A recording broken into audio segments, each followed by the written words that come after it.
శాంతి మంత్రంలో ఓ బ్రాహ్మణేభ్య శుభమస్తు నిత్యం లోకా సమస్తా సుఖినో భవంతు, అందరూ బాగుండాలి. ఎవరో కొంతమంది బాగుండాలని ఎప్పుడూ అనరు శాస్త్రంలో.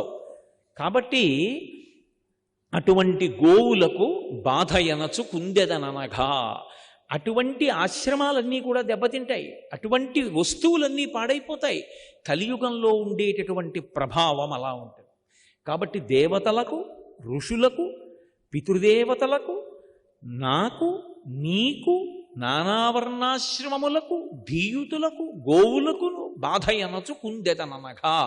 నాకు, నీకు అంటే, నాకు అంటే భూమికి, భూదేవతకి చాలా బాధ కలుగుతుంది.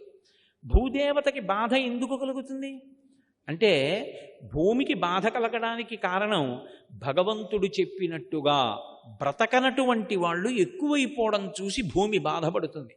ఆ కృతజ్ఞత చూసి భూమి తట్టుకోలేదు. నీకు అంటే ధర్మానికి, ధర్మాన్ని పట్టుకునేవాడు ఉండడు, ధర్మాన్ని ఆచరించేవాడు ఉండడు, ధర్మస్వరూపాన్ని గౌరవించేవాళ్ళు తగ్గిపోతారు. అందుకని బాధపడుతున్నానయ్యా. నీ నీకు 3 కాళ్ళు లేక ఒక కాలుతో ఉన్నావని, నీ దగ్గర ఇప్పుడు ధర్మమునకు ఉండవలసిన 4 పాదములు లేకుండా పోయాయని నేను బాధపడుతున్నాను.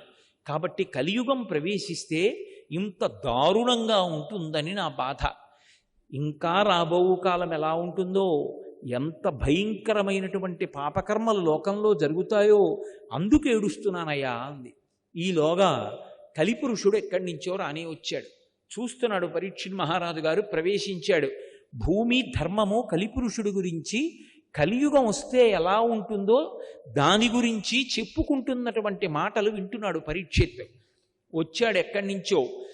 కైలాసాచల సన్నిభంబగు మహాగంభీర గోరాజమున్ కాలక్రోధుడు దండ నేలంకూలగ తన్యబంతి చెలగా నిర్ఘాత పాదాహతిన్. కైలాసాచల సన్నిభంబగు మహాగంభీర గౌరాజమున్, కైలాస పర్వతం ఎలా ఉంటుందో అలా మెరిసిపోతున్నటువంటి తెల్లటి ఆ ధర్మస్వరూపమైనటువంటి వృషభాన్ని ఎక్కడి నుంచో వచ్చాడు కలిపురుషుడు. నిజానికి ఆయన రాజు కాడు, కానీ రాజలాంఛనములన్నీ ధరించాడు. తానే రాజైనట్టుగా నిలబడ్డాడు. అక్కడ నిలబడి పెద్ద పెద్ద పిక్కలు కలిగినటువంటి వాడు, కాలక్రోధుడు, విపరీతమైనటువంటి కోపస్వభావం ఉన్నవాడు, దండహస్తుడు, చేతిలో కర్ర పట్టుకున్నవాడు, ఎగిరి ఒక్క తన్ను తన్నాడు ఆ ఎద్దుని. ఆ ఎద్దు కింద పడిపోయి మలమూత్రములు విసర్జించి అంబా నరిచింది. దాన్ని తన్నాడు, అది కింద పడిపోయింది నిస్పృహతో. ఆ ఆవు ఏడుస్తూ దగ్గరికి వస్తోంది. ఎగిరి ఆవుని కూడా తన్నాడు. మలమూత్రములు విసర్జించి ఆవు కూడా కింద పడిపోయింది. చూశాడు పరీక్షిత్ మహారాజు. గబగబా దగ్గరికి వచ్చాడు.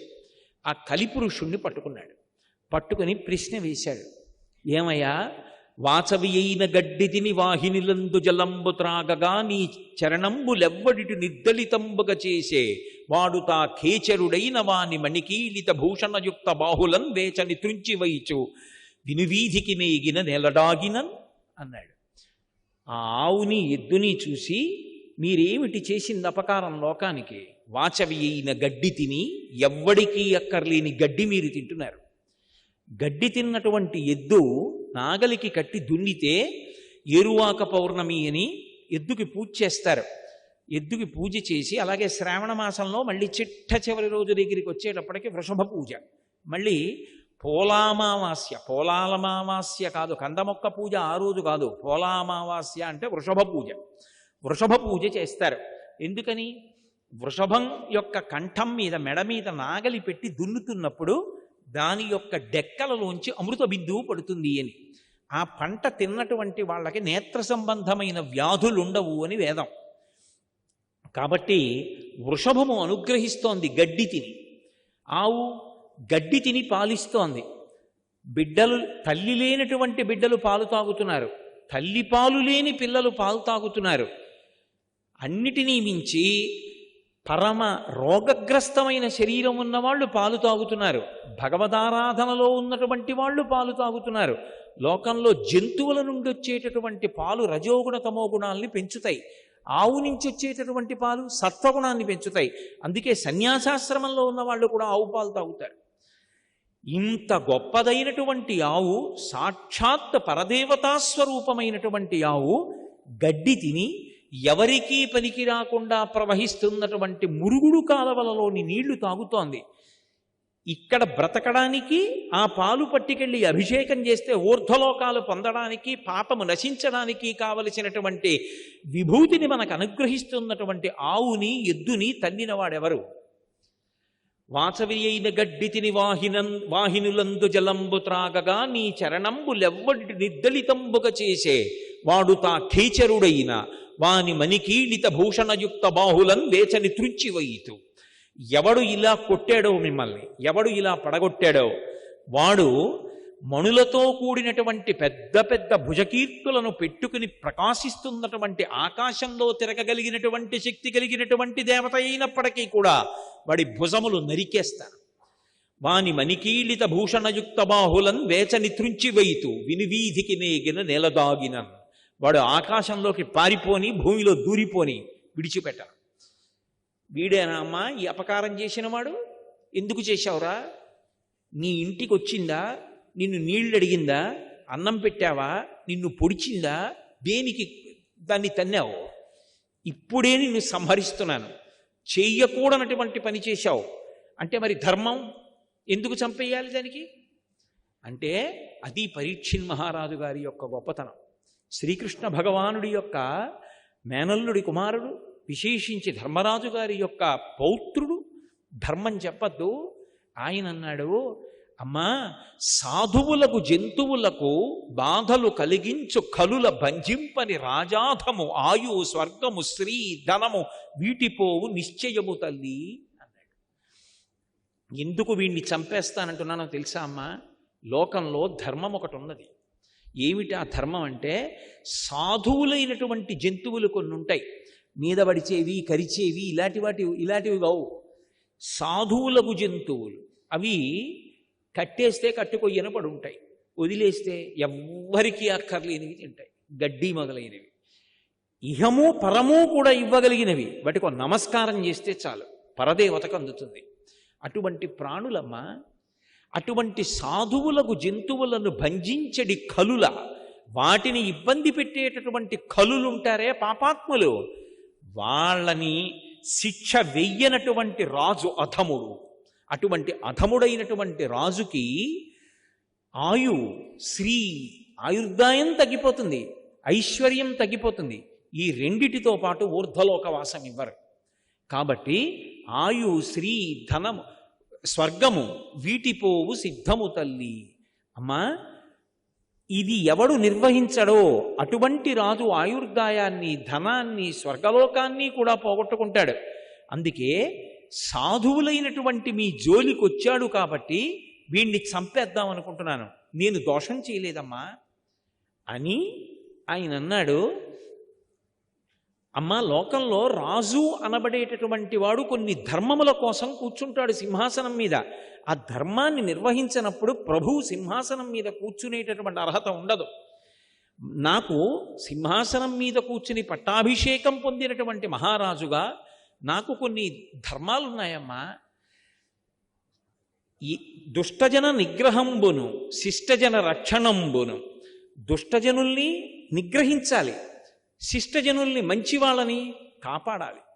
ఈ రెండు చెయ్యాలని నృపులకు స్రష్ట విధించనని పురాణ ద్రష్టలు చెప్పెదరు. పరమధర్మము సాధ్వి. పరమధర్మం అమ్మా ఇది మహారాజుకి. ఎవరు చెప్పారంటావా? చతుర్ముఖ బ్రహ్మగారు సృష్టి ప్రారంభంలో వేదంలో చెప్పాడు ఈ మాట. అందుకని దుష్ట పనులు చేస్తున్నటువంటి ఈ పురుషుణ్ణి నేను సంహరించాలి, అందుకుని చంపేస్తాను. ఈయన చేసినటువంటి దోషానికి నేను చంపడం అధర్మం కాదు అని నేను నిర్ణయించుకున్న తర్వాతే ఈ పని చేస్తున్నాను అంటే పరీక్షిత్తుకి ధర్మమునందు ఎంత అనురక్తి ఉందో చూడండి. అంటే కలిపురుషుడు గజ గజ గజ గజ వణికిపోయాడు పరీక్షిత్తుని చూసి. వణికిపోయి మొరపెట్టుకున్నాడు, మహారాజా, ఇప్పటికే నీ ధార్మికమైనటువంటి పరిపాలన వలన ప్రజలందరిలోనూ కూడా పుణ్యమునందు అనురక్తి ఉంది, శాస్త్రమునందు అనురక్తి ఉంది, ధర్మమునందు అనురక్తి ఉంది. నేను ప్రవేశించలేకపోతున్నాను రాజ్యం అంతటా. కలియుగం ప్రారంభమైంది, నేను అందరినీ ఆవహించాలి, అందరిలోకి వెళ్ళాలి. నువ్వు ధర్మబద్ధుడవై నన్ను అడ్డుకుంటున్నావు. న్యాయమా నన్ను చంపేస్తానంటావు? ఇది కలియుగం కదా, నాకు అవకాశం ఇవ్వద్దా? కాబట్టి నేను అంతటా ప్రవేశించడానికి నాకు అధికారం కల్పించు. కాదంటావా? నువ్వు సింహాసనంలో కూర్చునున్నంతసేపు నేను అలా ఉండడం సాధ్యం కాదంటావా? నాకు కొన్ని స్థానాలు అడుగుతాను, ఆ స్థానాలు ఇయ్యి, అక్కడ ఉంటా. లేదా నువ్వు చెప్పుపోని కొన్ని స్థానాలు, ఆ స్థానాల్లో ఉంటా. అంటే పరీక్షిత్ ఆలోచించి అన్నాడు, ఇది కూడా ధర్మమే, యుగం కలియుగం, కాబట్టి ఇతన్ని సంహరించకూడదు. 4 స్థానాలు ఇస్తాను, ఈ 4 స్థానముల యందు నువ్వు యథేచ్ఛగా ఉండవచ్చు. అందులో మొట్టమొదటిది మద్యపానం. మద్యపానం ఎక్కడ చేస్తారో అక్కడ నువ్వు ఉండవచ్చు. ఎందుకంటే ఇక ఒంటి మీద తెలివి ఉండదు. ఎన్ని రకాల పాపాలు చేయడానికి సిద్ధపడిపోగలిగినంత ఉన్మత్తత దేని చేత కలుగుతుంది అంటే కలిపురుష ప్రభావం చేత కలుగుతుంది. అందుకని మద్యమునందు ఉండు. రెండవది హింస యందు ఉండు. హింస అంటే వేటాడటం. వేటాడటం అంటే కేవలం ప్రాణుల్ని చంపడం అని మీరు అనుకోకూడదు. అదే పనిగా పెట్టుకుని ఎవరినో బాధ పెట్టే ప్రయత్నాలు చేస్తూ ఉంటాడు. బాధ పెట్టే ప్రయత్నానికి హింస అంటారు. అందుకే వేట, హింస పర్యాయ పదాలుగా వాడారు. హింసాస్థానమునందు ఉండు. మూడవది ఎక్కడెక్కడ జూదమాడతారో ఆ జూదమునందు ఉండు. ఆ జూదమాడిన చోట ఇక ఒళ్ళు తెలియదు, ఎన్ని అబద్ధాలైనా పుడతాయి అందులోంచి. ఎంత ఐశ్వర్యం పోతుండని పట్టించుకోరు.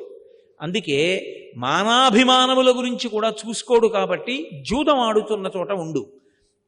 నాలుగవది స్వేచ్ఛావిహరుడులైనటువంటి స్త్రీల యందుండు. అందరూ స్త్రీల గురించి మాట్లాడలేదు. ఎందుకంటే అసలు మహాపతివ్రతలైనటువంటి భక్తయందు ప్రేమ కలిగిన స్త్రీల వలననే నెలకి పడవలసిన 3 వానల్లో 1 వాన. ఆడవాళ్ళందరినీ గాటగట్టి అవమానించి ఎందుకు మాట్లాడతారు? అలా మాట్లాడరు. స్వేచ్ఛావిహరిణులు అంటే తమ సౌందర్యము పురుషుడి కామాన్ని రెచ్చగొట్టడానికి తప్ప, అది కూడా అమ్ముకోవడానికి ఒక వస్తువు తప్ప వేరొకటి కాదు. ఈ మాట ఎవరు వాడారు అంటే మహానుభావుడు ఆ బృహదశ్యుడు వాడాడు ధర్మరాజు గారితో మాట్లాడుతూ. పరమేశ్వరుడిచ్చినటువంటి అందం కొంతమంది ఆడవాళ్ళకి ఎందుకు పనిచేస్తుంది అంటే మగవాళ్ళందరినీ పాడు చేయడానికి అంగడిలో వస్తువుగా అందాన్ని పెట్టి తిరిగి ఆడవాళ్ళు వస్తారు, వాళ్ళ వల్ల సమాజం భ్రష్టు పట్టేస్తుందని చెప్పాడు. కాబట్టి స్వేచ్ఛావిహరుడులైనటువంటి స్త్రీలు ఎక్కడ ఉంటారో అక్కడ ఉండు, నీకు 4 స్థానాలు ఇచ్చానన్నాడు. కలిపురుషుడు అన్నాడు, కాదు, నాకు 8 స్థానాలు వచ్చాయి అన్నాడు. ఎలా వచ్చాయి? 4గా ఇచ్చాను, 8 ఎందుకు వచ్చాయన్నాడు. ఆ స్థానం కాదు, నేను అందులోకి వెళ్ళి కూర్చోగానే అందులోంచి ఒక గుణం వస్తుంది, అప్పుడు అది కూడా నా స్థానమే అవుతుంది. ఎలా? జూదం ఆడడానికి కూర్చుంటాడు, జూదంలో కలిపురుషుడు ఉంటాడు, అసత్యమన్న గుణం ఒకటి వస్తుంది అందులోంచి. ఎన్ని అబద్ధాలన్నా ఆడతాడు పేకాట కోసం. కాబట్టి జూదము అసత్యము 2 స్థానములు నావే. అబద్ధం ఆడడం మొదలెట్టాడు, నాదే ఈ అబద్ధాలే జీవితం అవుతుంది. కాబట్టి జూదము నుండి అసత్యము కూడా నా స్థానమే. హింస, వేటాడడం, ఆ హింస నుండి పగ అనబడేటటువంటి లక్షణం. వీడు వాణ్ణంటాడు, వాడు వీణ్ణంటాడు, ఇద్దరు అనుకోవడం ఆపరు. ఇక ఎప్పటికాగుతాయి పగలు? దానికి పరిష్కారం ఉంటుందా? ఇక పరిష్కారం ఉండదు. అందుకే హింసయందు పగ నా స్థానం అవుతుంది, ఎంత దూరం అయినా వెళ్ళిపోతుంది అది. అందుకని 2వ స్థానం వచ్చింది హింసలోంచి. 3 మద్యపానం, దాని పక్కన అహంకారం. ఎంత మంచివాడో, 3 గుటకలు పుచ్చుకున్నాడో, ఏమిటో నోట్లోంచి ఎన్ని మాటలో, ఎక్కడలేని ధైర్యం. అసలు వాడెంతండి అంటాడంతే. మీరు ఎవరి పేరు చెప్పండి, బెబ్బే వాడెత్తండి, నేనే అంటాడు. అహంకారం.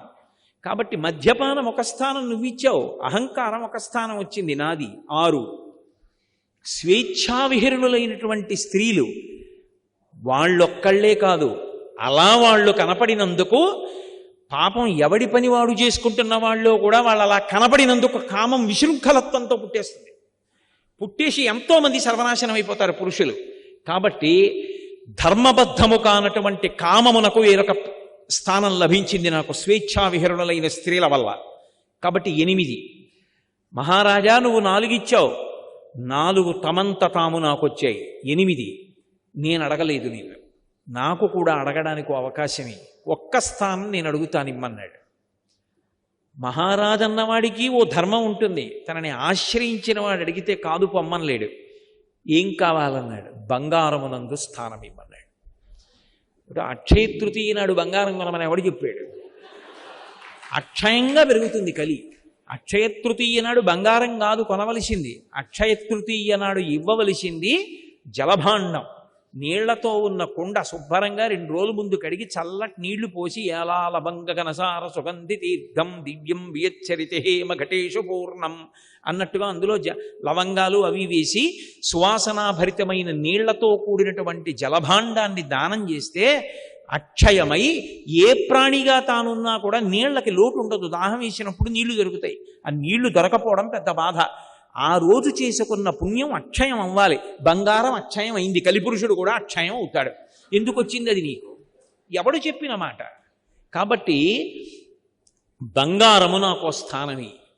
పరీక్షిత్ నవ్వి అన్నాడు, ఇచ్చాను, తీసుకో అన్నాడు. మహారాజా 4 ఇస్తే 8 అయ్యాయి, బంగారం వల్ల కూడా ఇంకో స్థానం వచ్చింది. బంగారం వల్ల ఏమొచ్చిందన్నాడు? వైరం. ఇద్దరూ ఒక ఉద్యోగమే చేస్తున్నారు.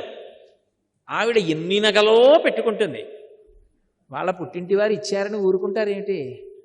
లోపలికి వచ్చి ఎన్ని మాటలో ఎలా సంపాదించాడు అనుకుంటున్నారు? ఈశ్వరుడు చూడడు, అనుభవించే రోజు రాదు. ఎంత వైరమో! బంగారం ఒంటి నిండా పెట్టుకోవడమే శత్రుత్వానికి కారణం. ఆఖరికి ఆ బంగారం ఏం చేస్తుందంటే అకారణ శత్రుత్వం చేత ఏమైనా చేయించేస్తుంది. మెళ్ళో ఉన్న 2 గొలుసుల కోసం ప్రాణాలే తీసి లాక్కుపోతుండడం చూడటల్లా, ఆడదానికి ప్రాణం కన్నా గొప్పదైన మంగళసూత్రాలు కూడా ఏడుస్తున్నా లాగేస్తుండడం మనం చూడటల్లా. దేనికి ఆ వైరం? బంగారం ఉంది కాబట్టి వైరం. ఇప్పుడు పరీక్షిత్ ఇచ్చిందోటి, పరీక్షిత్ తనంత తానిచ్చినవి 4, కలిపురుషుడు కోరితే ఇచ్చింది 1, అనుగుణంగా దానికి అనుషంగికంగా వచ్చినవి 5. మొత్తం ఆ 5 ఈ 5 కలిపి 10 స్థానాలు వచ్చాయి. ఈ 10 స్థానాలు అడ్డు పెట్టుకుని మొత్తం అందరిలోకి ప్రవేశించేశాడు. అది కలిపురుషుడు యొక్క గొప్పతనం అంటే. పరీక్షిత్ ఎన్నాళ్ళు ఉంటాడు పాపం శరీరంతో? ఒకప్పుడు పరీక్షిత్ కూడా శరీరం విడిచిపెట్టాడు. అప్పటికే కలిపురుషుడు యొక్క ఉద్ధతి పెరిగిపోయింది లోకంలో. ఇంతంతైవటుడు ఇంతై మరియు తానింతై అభో వీధిపై ఎంతై అన్నట్టుగా పెరిగిపోవడం మొదలుపెట్టాడు. అయితే ఇక్కడ మీరు నన్ను ఒక ప్రశ్న వేస్తారు, నాకు తెలుసు. ఏమండి, ధర్మము అన్న మాట ఒకటి ఉంటే, మీరు ధర్మం ధర్మం అంటున్నారు కదా, రాజుకు అన్నిటికన్నా పెద్ద ధర్మం ఏది? ప్రజల్ని రక్షించడం. గోబ్రాహ్మణ హితార్థాయ దేశస్యాస్య సుఖాయ చ తవ చైనా ప్రమేయస్య వచనం కర్తుముద్యతః అని రాముడు అన్నాడా లేడా? దేశ ప్రజల సంక్షేమం కోసం అవసరమైతే నేను పాపం భరిస్తాను. కాబట్టి కర్తవ్యమకృతం అకృతం వా లేదా పాతకం వా సదోషం వా కర్తవ్యం రక్షతా సదా రాజ్యభార నియుక్తానాం ఏష ధర్మ సనాతనః అన్నాడు రాముడు. దానివల్ల నాకు పాతకమే రాని పాపమే రాని ప్రజారక్షణ కోసం ఏదైనా చేయవలసిందే అన్నాడు. మరి ఇన్ని కోట్ల మంది ప్రజల్ని రక్షించడానికి నేను ఏమీ ఇవ్వను, నీ పీక తీసేస్తానంటే ఇవాళ మీరు ఈ ఉపన్యాసం ఎందుకు, మేము వినడం ఎందుకు? హాయిగా అందరం కృతయుగంలో ఉన్నట్టే చక్కగా సంతోషంగా ఉందుం కదా. అసలు పరీక్షిత్ ఎందుకు వదిలేశాడు కలిపురుషుణ్ణి? వదిలేయకుండా పట్టుకోవచ్చు కదా కలిపురుషుణ్ణి. ఆయన శిరస్సు ఛేదించేస్తే గొడవ ఉండదుగా ఇంకా కలియుగంలో. అసలు కలిపురుషుడి యుగం అక్కడతో అయిపోయింది, వెంటనే మళ్ళీ కృతయుగం వచ్చేస్తుంది. ఎప్పుడో ఈ పాపాలన్నీ పెరిగి పెరిగి పెరిగి పెరిగి పురుషుడు ఆయుర్దాయం 16 సంవత్సరాల వరకు వచ్చేసిన తరువాత ఎక్కడో కాశ్మీర దేశంలో శంబళ అన్న గ్రామంలో శ్రీ మహావిష్ణువు విష్ణుయశుడు అనబడేటటువంటి బ్రాహ్మణుడికి కుమారుడిగా పుట్టి సంకల్ప మాత్రం చేత ధనుర్వేదాన్నంతటినీ పొంది పరమశివుడి చేత అనుగ్రహింపబడినటువంటి ఈ గుర్రం ఎక్కి దేశం అంతటా తిరిగి సమస్తమైనటువంటి పాపులను జాతులను నశింపచేసి మళ్ళీ యజ్ఞయాగాది క్రతువులకు వేదధర్మానికి ప్రాణం పోసి కృతయుగం ప్రారంభమయ్యేట్టు చేస్తాడు అని వ్యాసవాక్కు. వ్యాసవాక్కు తిరుగులేనిది. ఎందుకని వ్యాసో నారాయణ స్వయం, వ్యాసుడు సాక్షాత్తు నారాయణుడు అయినప్పుడు మరి అసలు కలియుగం అక్కడితో అయిపోయేదిగా. కలిపురుషుణ్ణి చంపేస్తే ఎందుకు తెలిసాడు అంటే ఇందులో తెలుసుకోవలసినటువంటి గొప్ప మర్మం ఒకటి ఉన్నది. చేసిన కాని పాపములు చెందవు కలియుగంలో ఉండేటటువంటి చాలా గొప్ప లక్షణాల్లో అదొకటి. చేయకపోయినన్ చేసదనన్న మాత్రమున వచ్చు కదా కలిలోన పుణ్యముల్. అసలు ఏదైనా పాపకార్యాన్ని చేస్తే ఫలితం ఇస్తుంది. చేయకుండా ఊరుకున్నాడు అనుకోండి, చేద్దాం అనుకున్నాడు కానీ చేయలేదు, దానికి ఫలితం ఉండదు. పుణ్యం ఉంది, చెయ్యలేదు, చేస్తానన్నాడు, త్రికరణ శుద్ధిగా అనుకున్నాడు, ఏదో నోటి మాటగా కాదు అనుకున్నాడు, అబ్బా ఇది చెయ్యాలి ఇది చెయ్యాలనుకున్నాడు. కాశీ వెళ్ళలేదు జన్మాంతరంలో, రోజు అనుకునేవాడు అబ్బా కాశీ వెడితే ఆ కాశీలో ఆ గంగా నది అక్కడ స్నానం చేస్తే, విశ్వనాథుణ్ణి దర్శిస్తే, విశాలాక్షిని సేవిస్తే, అన్నపూర్ణమ్మని దర్శిస్తే, కాలభైరవుడికి నమస్కరిస్తే నా జన్మ ధన్యం కదా. ఎప్పుడు ఎడతానో కాశీ, ఎప్పుడు 4 రూపాయలు కూడబెట్ట ఏదో ఖర్చు రాను, ఎప్పుడు ఎడతానో కాశీ, ఎప్పుడు ఎడతానో కాశీ అనుకుంటూనే ఉన్నాడు. వాడు అలా బాధపడి త్రికరణ శుద్ధిగా కాశీ పట్టణానికి వెళ్ళాలని అనుకున్నప్పుడల్లా వాడు కాశీ వెళ్ళిపోయాడు. అందుకే చేసదనన్న మాత్రమున చెందు కదా కలిలోన పుణ్యముల్. మోసము లేదు తంచు నృపముఖ్యుడు కాచెకలిన్. కలియుగంలో ఈ తేలిక మార్గం ఒకటి ఉంది. ప్రజలు త్రికరణ శుద్ధిగా సంకల్పం చేస్తే వాళ్ళకి పుణ్యం కూడా వస్తుంది. చెయ్యవలసిన అవసరం లేకుండానే పుణ్యం ఇస్తుంది కలియుగం. మరి అటువంటప్పుడు ఆ మంచి మాట ఒక్కటి, ఆ మంచి లక్షణం ఉన్నప్పుడు నేను ఎందుకు చంపేయాలి కలిని? దీని చేత తరించే వాళ్ళు ఉంటారుగా. మనసు మంచిదైతే, భగవద్భక్తి కలిగినదైతే బయటికి పేదవాడేమో కానీ మనసులో ఐశ్వర్యవంతుడేగా. సంకల్పం చేయడానికి దరిద్రం ఎక్కడుంది? సంకల్పం చెయ్యాలనుకున్నావు నువ్వు, బంగారంతో వజ్రాలు తొడిగినటువంటి ఒక పెద్ద కవచాన్ని ఆపాదమస్తకం చేయించి కంఠం నుంచి చేతులు పాదాల వరకు చేయించి వెంకటేశ్వర స్వామి వారికి నువ్వు నీ భార్య కలిసి వెళ్ళి ఇవ్వాలని మనసులో సంకల్పం చేసి మానసికంగా ఇచ్చావు. నువ్వు ఇచ్చేశావని ఈశ్వరుడు వేసాడు. అది ఎందుకు తీసేయాలి ఆ మార్గాన్ని? అందుకుని ఉంచుతాను కలిని అని. తుమ్మెద ఏం చేస్తుంది? తుమ్మెద పరమ సంతోషంగా వెళ్ళి పువ్వు మీద వాలుతుంది. వాలి పువ్వులో ఉండేటటువంటి మకరందాన్ని తాగుతుంది. మకరందాన్ని తాగుతుంది తప్ప పువ్వు రేకుని చింపడం కానీ, పువ్వుని తుంచడం కానీ, పువ్వుని కింద పడేయడం కానీ, తొక్కడం కానీ తుమ్మెద చేస్తుందా? చెయ్యదు. సారగ్రాహి అని పేరు.